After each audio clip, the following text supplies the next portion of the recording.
Hello, Highland Park. Okay, we're gonna wait. Your name, sir, for the record.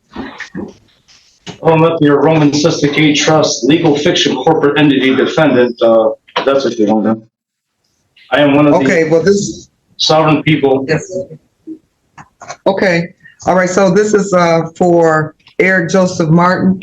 And officer, can you tell me the person that's standing before you, who they've been identified as far as your records? Yes, Your Honor. This is Mr. Eric Martin. Well, Okay, I object to that any presumption that I'm a legal fiction corporate entity. I am a living man whose name is spelled capital E lowercase RIC of the capital M lowercase ARTIN family, one of the living people living on the land. Not the corporate entity defendant. okay, sir. All right, it's time to listen right now. Thank you and good morning. The court is calling case number 282-257-13-640-0. And this is where things escalate.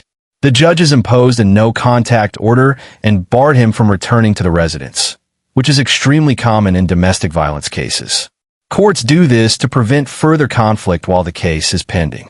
But from his perspective, he hears, "You're losing your home based on a lie." Legally, bond conditions are temporary restrictions, not a final judgment. Emotionally, they feel like punishment before trial. Now here's the real tension. Is this the court protecting a potential victim? Or is this a man who believes he's being stripped of rights without proof? Drop your thoughts below, because this is where legal procedure and personal freedom collide. I want to make on the matter at the bat, I'll move to dismiss based on lack of probable cause. My sister just told a lie saying I put my hands on her. I told the cops, no, I did not. That is not fact sufficient for the belief, as the U.S. Supreme Court said, and if I remember right, it's Beck versus Ohio or Ohio versus Beck. It's a U.S. Supreme Court case. Defining probable cause is fact sufficient for the belief. There is no fact for the belief. There is no probable cause. I was arrested illegally. I want the cops charged also for arresting me illegally, which is assault. Mr. Martin. Hold on, Mr. Martin. It's kidnapping. No. What we're going to do, because I want to tell you this, you could challenge the complaint. You'll have a probable cause hearing, and you'll have an opportunity to confront your sister at the preliminary examination. If she's not being truthful and the court hears that, then your matter will be dismissed if the court doesn't find probable cause. And if the court does, then the matter will be bound over. But at this juncture, I'm just arraigning you, sir. And that's all I'm going to, entertain today. I'm not entertaining any motions relative to dismissal. The probable cause has been established. I object. It's arraignment. You can object, and your objections are noted for the record, okay? But I'm just arraigning you. I'm just going to set a bond, and you'll challenge those matters at the next court hearing, okay? But I have a right still to challenge it now because, see, the officer filled out the complaint form. This is a critical legal moment. At arraignment, the judge is not deciding guilt. She's only determining whether there's enough basic evidence, probable cause, to move the case forward. And here's the key distinction. Probable cause is a very low legal threshold. It does not require proof beyond a reasonable doubt. It only requires reasonable grounds to believe a crime may have occurred. So when he keeps demanding dismissal right now, procedurally, this is not the stage where that usually happens. But emotionally, you can see the frustration building. Let me ask you this. If you truly believe you were falsely accused, would you trust the system to sort it out later?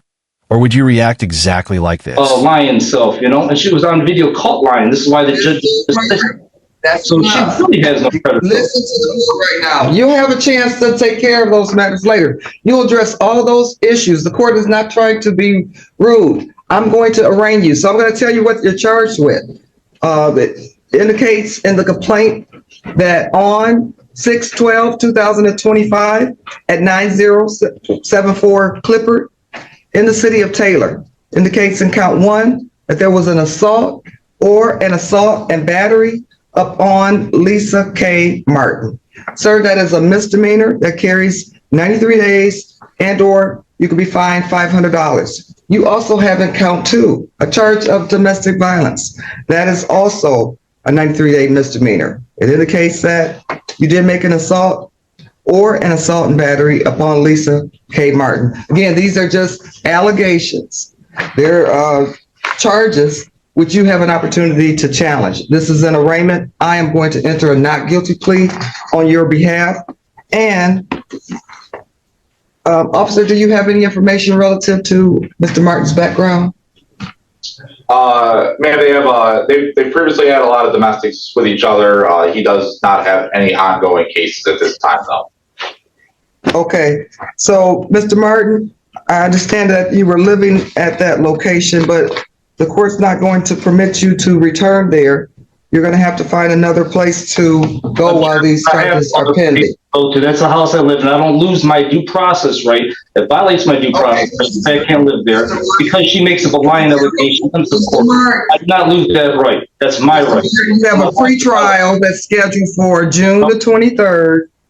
You have a pretrial scheduled for June 23rd at 9 o'clock. There is a no contact provision, and you cannot return to the Clifford location. And if you do, sir, that'll be a violation of your bond, and you will end up back before a judge in Taylor to address that. So thank you and have a great day. Violating your oath of office, you'll be forfeiting your job. That's violating my constitutional right. I do not lose my right to be free just because someone tells a lie with no evidence. That's why I said this case is dismissed now. There is no evidence. There is no probable cause. All right, pause right here. What you're hearing is a classic sovereign citizen style argument. When he says he's not a legal fiction corporate entity, but a living man, he's trying to separate himself from the legal identity recognized by the court. Here's the legal reality. Courts across the United States have repeatedly rejected this argument. It does not remove jurisdiction. It does not invalidate charges, and it definitely does not stop the arraignment. But here's the bigger question for you. Do you think someone representing themselves fully understands the legal consequences of using arguments like this? Let's keep watching. What is her name? Correct. What is her name? Okay. Have a good day, Mr. Martin, sir. Take care. All right. We're done. Thank you, officer. Take care. Thank you, Your Honor.